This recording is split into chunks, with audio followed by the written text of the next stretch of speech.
This is Jose Merino, Editor-in-Chief of the Neurology family of journals. The Neurology podcast provides practical information to neurologists and other clinicians to help them provide better care for their patients. Thanks for listening and have a great week. Hi, and welcome to the Neurology podcast. This is Dan Ackerman from St. Luke's University Health Network in Bethlehem, Pennsylvania. And today I have the pleasure of talking with Nancy Newman and Valérie Biousse at Emory University. So in part 2 of our special series on central retinal artery occlusion, we're going to pick up right where we left off in the previous episode. One question that often comes up in these discussions is just how debilitating are central and branch retinal artery occlusion strokes? And how does that impact our decision on whether or not a patient would qualify for thrombolytics? And there are some differing opinions on that topic. I'll share, I had a relatively recent patient I saw in clinic just in follow-up after their hospitalization. In fact, quite a while after their hospitalization. This was an individual who presented to the emergency room with classic central retinal artery occlusion symptoms, was diagnosed but was not offered IV thrombolysis, and as is often the case, did not have any return of vision. Her son asked me if thrombolysis was indicated, and we had this discussion and talked about the idea that it could potentially be offered. And I asked him what he would have done in that situation. We were just having sort of an academic discussion about this. And his answer intrigued me. He said, at the time, this was extremely scary for the patient. It was a huge change, and he absolutely would have agreed to thrombolytics at the time. But he followed up by saying that in retrospect, however, looking at how well his mom has adapted and that the impact on her life was not as profound as they might have expected at the time of her presentation in the ER, he's not certain if it really would have been necessary for her to take the risk, small though it may be, of having some type of hemorrhagic complication. So for those who have concern about whether or not this would be considered a disabling stroke, and with all the recent data about the use of alternative approaches to thrombolysis in patients with non-disabling stroke, with your experience, how would you answer that concern? That's a very interesting way of posing that question, because usually it's posed in the what if, not later on, because that's a very important distinction. There have been a couple of studies, one in particular, which has some very shocking results to me initially, which were it asked people what risk they would be willing to take to avoid being blind in one eye and to avoid being blind in both eyes. And it was extraordinary to me that vision was so important in these people that they were willing to risk mortality for one eye vision. And it was something like 80%? 50% one eye and 80% for two eyes. So I have always used that to say that, yes, because people value vision so much, yes. But the way you've posed that question, I find actually very interesting, because what you've done is you've taken away the theoretical, and you now have someone who has lived with having one eye loss and still have preserved vision in the other eye. And I doubt now that person would take on the risk of mortality that they might have if you had posed it at the bedside at that time. I'm going to add one comment. I think it's, as always, it's a matter of discussion of the benefit risk and anticipated outcome.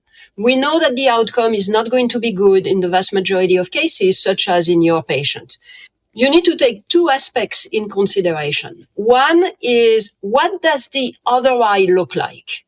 Because if the patient has an eye disease like macular degeneration, diabetic retinopathy, glaucoma, which are very common, you need to do everything you can to restore vision in the affected eye. Because this patient has a very high risk of actually losing vision in the other eye in the next decade, for example. Or you can also ask patients, which eye was the strongest? All of us has one eye that we like better, on which we rely the most, which is what we call the dominant eye. Your patient probably had a CRAO in the non-dominant eye. And that's why right now I'm going to close my non-dominant eye. I'm just fine. I can talk to you, I can read, I can drive, I can do whatever I like to do in life. But if you close this one, which is not my dominant eye, to have me only use my dominant eye for the rest of my life, I'm going to function just fine, but my quality of life is not going to be good. And these are important discussions which have to be held within about 25 seconds, correct, to respect the door to needle time.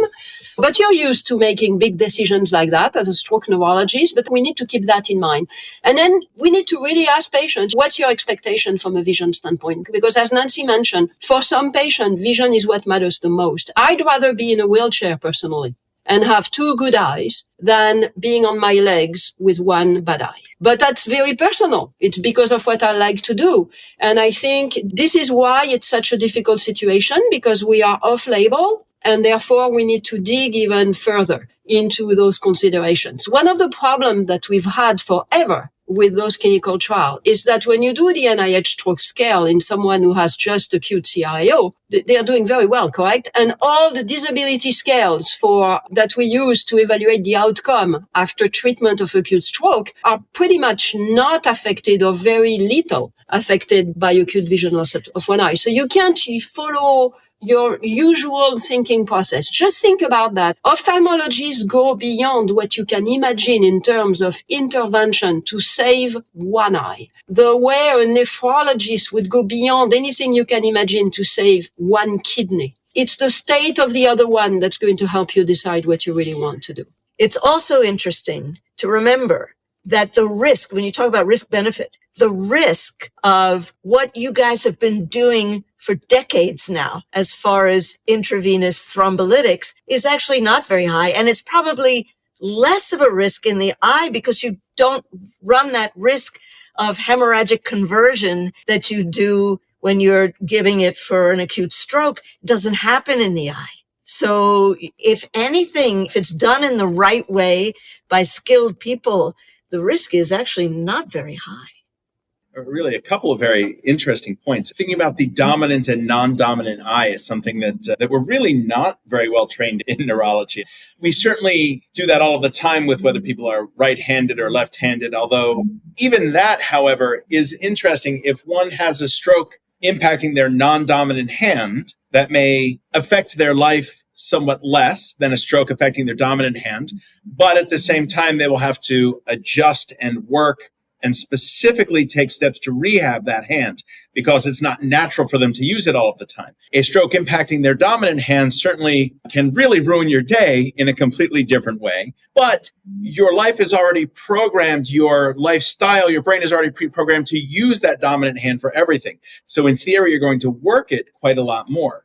Patients probably don't even know which is their dominant eye either. And one of the things that Valérie said is very important. It would be nice to know the diseased state of the other eye, whether it's dominant or non-dominant, because that may also influence what you do.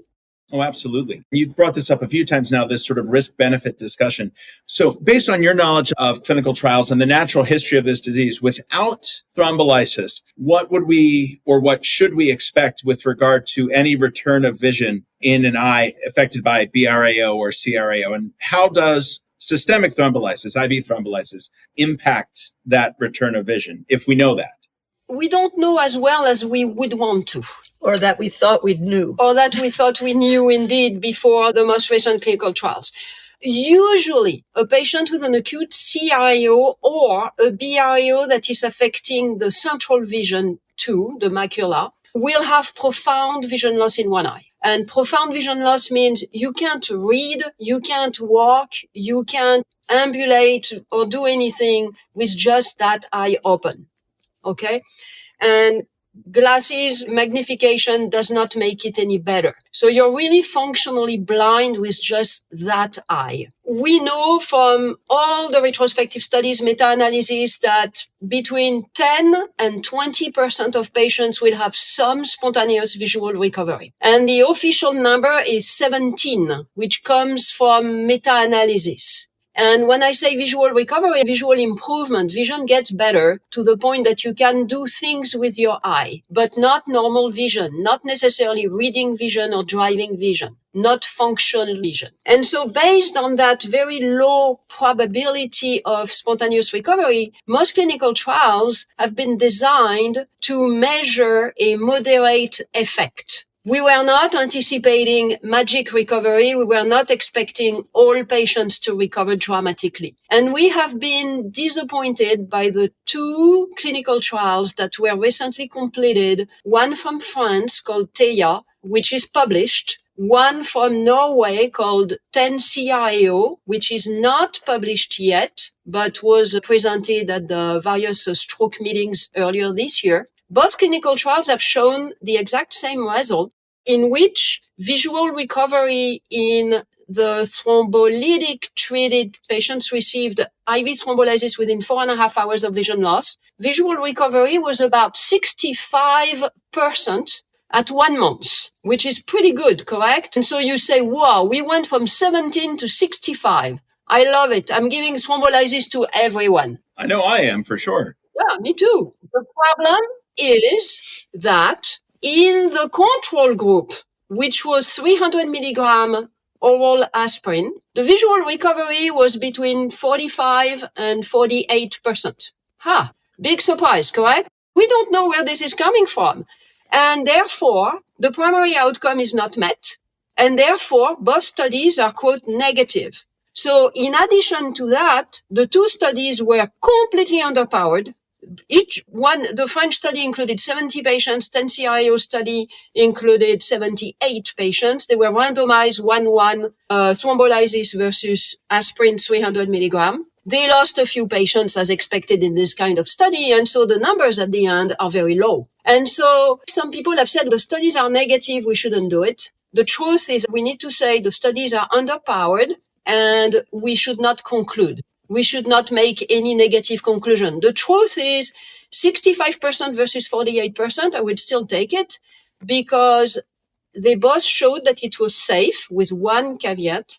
The French study had no major adverse effect. There was one asymptomatic small occipital hemorrhage in the thrombolysis group, asymptomatic. The Norwegian study, they got a little bit scared because one patient who received thrombolysis died of massive cerebral hemorrhage. But when you look at the fine prints, and again, with caution, because the article is not published yet, but from what we have learned from presentations at meetings, I think that many of us probably would not have treated this patient with thrombolysis. It's a patient who had multiple previous cerebral infarctions, who was at higher risk of bleeding. And it brings us back to the issue of benefit risk. And when I have the discussion of administering or recommending IV thrombolysis to a patient with an acute CRAO, I think my threshold for contraindication is higher than for a patient to have a large MCA stroke, because the benefit of the CRAO is not going to be as high as the benefit of thrombolizing an MCA infarct. And therefore, I need to increase my safety threshold. And this is when we make no compromise. The window is a little too long. We are not going to exactly make it. The patient had a previous cerebral infarction. Usually we say, you know what? The patient has two good eyes. Let's not take any risk. But that's where we are right now in terms of two clinical trials. This is very important because we're in a limbo, correct? We still don't have an answer. So the good news is the Germans are probably going to come to the rescue, because there is the revision trial, which is ongoing in Germany, and they were very ambitious. They are planning to include 240 patients. They actually are right to be ambitious because they have already included close to 120 patients, which is already more, almost as much as the two previous trials combined. And we will have a preliminary result of an interim analysis probably by the end of 2025 or very early 2026. In addition, the good news is the French, the Norwegian, and the German people, they really like each other. They are good friends. It's a nice small community of people who take care of CRAO. And they made sure to design their respective trials in a relative similar way that would allow them to then pool their data. So it won't have the power of a real, randomized controlled trial with a huge number of patients, but we already have, so there is a group of experts in the US, and the group of investigators for the 3 trials are already working together, and we have already published the protocol for the patient-level meta-analysis that will include all results of all trials. And we will be able to give this data as soon as the revision trial is published. And that's going to give us some good data. But we're still doing it.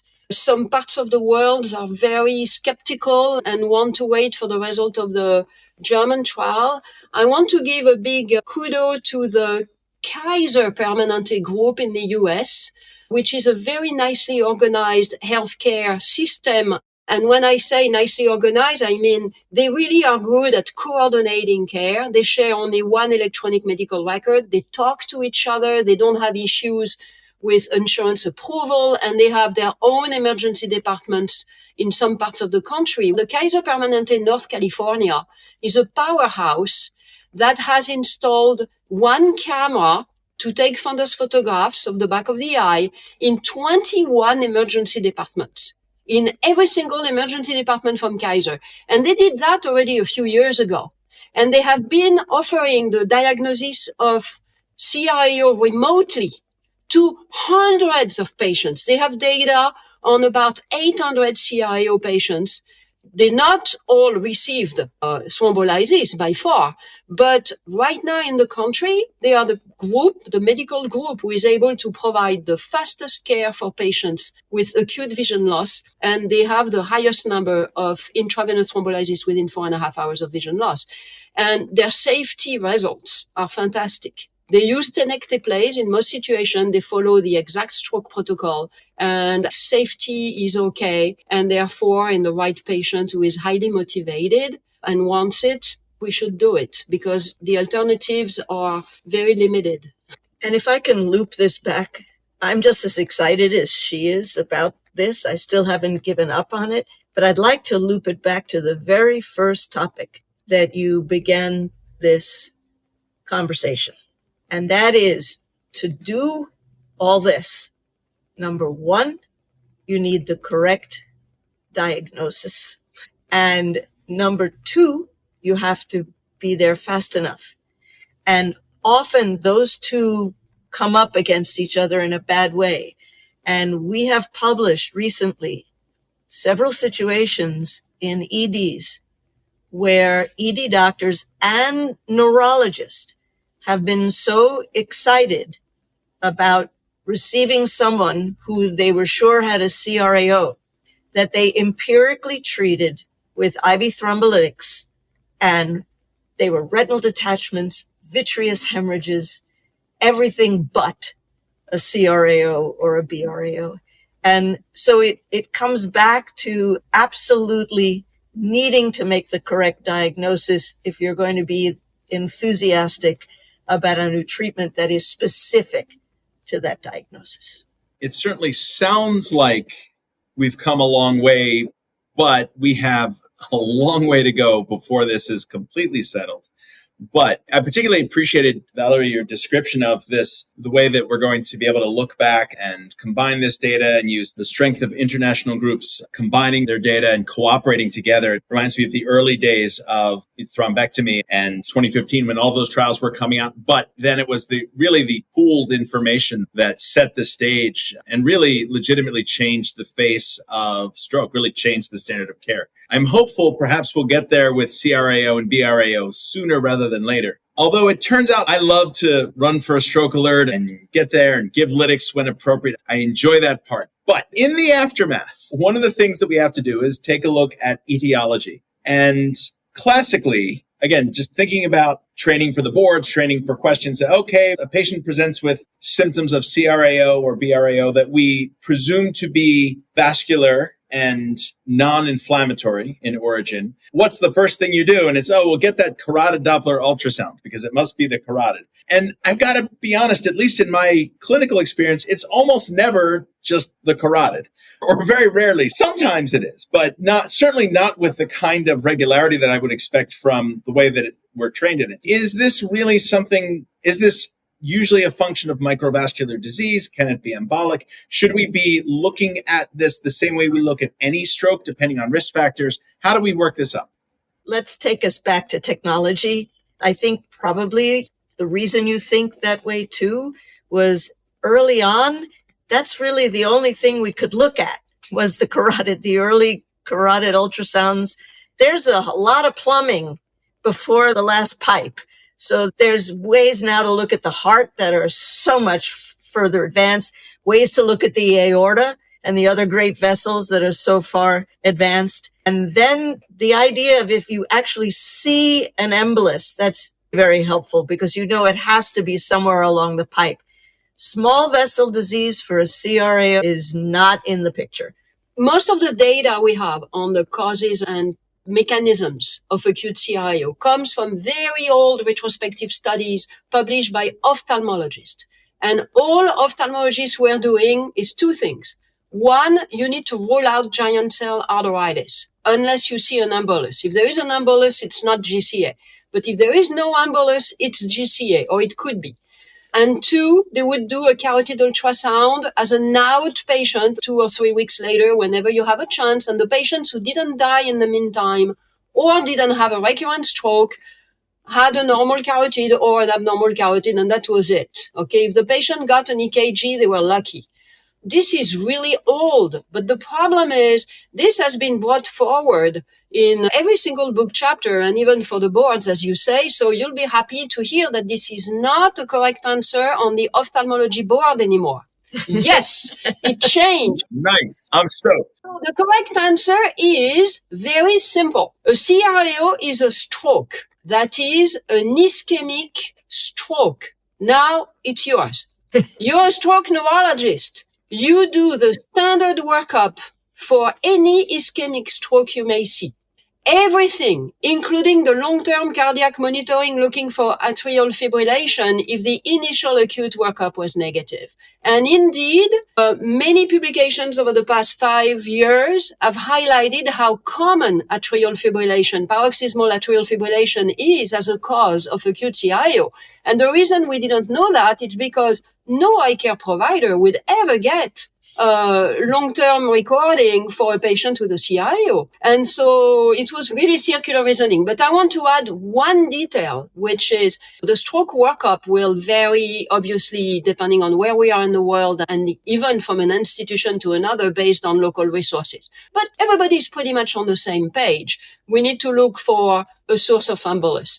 CRAO is not a microvascular disease. It is not a lacunar infarct. It is not. It is always either an embolus in the vast majority of cases, local thrombosis in someone who has really bad vessels or a hypercoagulable state very rarely, or vasculitis. And by far the most common cause of vasculitis in the eye that would cause CRAO is giant cell arteritis. So I always tell our stroke neurologists, and our eye stroke protocol includes it. Our eye stroke protocol is everything the stroke neurologist would get, plus platelet, sedimentation rate, and C-reactive protein acutely, like right away. Because by the time the diagnosis has been confirmed, stroke neurology is there, the head CT is done, you are giving thrombolysis, we have the results, correct? And if you suspect GCA, you may not want to give thrombolysis. But the truth is, if you thrombolyze a CRAO from GCA, it's fine. Nothing bad will happen. Maybe it may actually be good. Who knows? Okay. What gives a CRAO in giant cell arteritis is thrombosis on top of a very inflamed artery. So if you dissolve this little clot, why not? It's not the way we want to treat GCA patients, obviously. So we don't do it when we have a high level of suspicion. But if you happen to have done it, the few cases that have been reported have done just fine. So everything you would do. I have to say this has really been just a master class in evaluating and treating these patients and really going from understanding the risk and particularly some of the mimics that we might not otherwise have considered how to evaluate these patients, and the importance of doing what we know how to do as stroke neurologists, and dare I say, as stroke ophthalmologists, when we have a fleet of stroke ophthalmologists, which of course we should. With that, so if you could have one thing to tell to the entire neurology audience, what is that most important piece of advice, that most important pearl? Stroke neurologist and eye care provider, not just the ophthalmologist, also the optometrists who are often at the front line and see these patients at the local mall, talk to each other, collaborate with each other. Too often do we have stroke neurologists who say, oh no, it's a CRAO, don't send the patient to the ER, or the ER not being happy because a CRAO patient comes in. We need to change this culture. It is evolving very quickly, going in the right direction, but we are not there yet. That's one message. The second message is to make an ultra-rapid diagnosis of acute CRAO. You need to have non-midriff cameras in the emergency department that will allow the emergency department staff to take pictures themselves on every patient who presents with acute vision loss. And then you have this camera connected to your electronic medical record, and you have completely secure transmission of imaging to an ophthalmologist on call who can review the pictures for you and tell you, yes, it's a CRAO, trigger the eye stroke alert. You don't need to recreate the wheel because, for example, the Mayo Clinic Arizona or Anna Dumitrescu was very good 10 years ago at saying, we have telestroke network, correct? If you can transfer a CT or an MRI, you can transfer a fundus photo. And they've been doing remote thrombolysis for CRAO for 10 years using the Mayo Clinic telestroke network. It works just fine. But what you need is a camera. If you don't have a camera, you have no picture. Once you have pictures, you can have remote interpretation. You can have artificial intelligence assisted diagnosis. You can use the telestroke network. It gives you superpowers. Without camera, you can't do anything. And those cameras are becoming to be more and more popular in emergency departments because we use them not just for CRAO. We use them for everything. You have a patient with headache. You want to roll out papilledema? Take a picture. I will tell you on the phone. I will not come in to see your patient to roll out papilledema at bedside. And so those cameras are actually used often enough in the emergency department that they become cost effective. That's not an issue. Outstanding.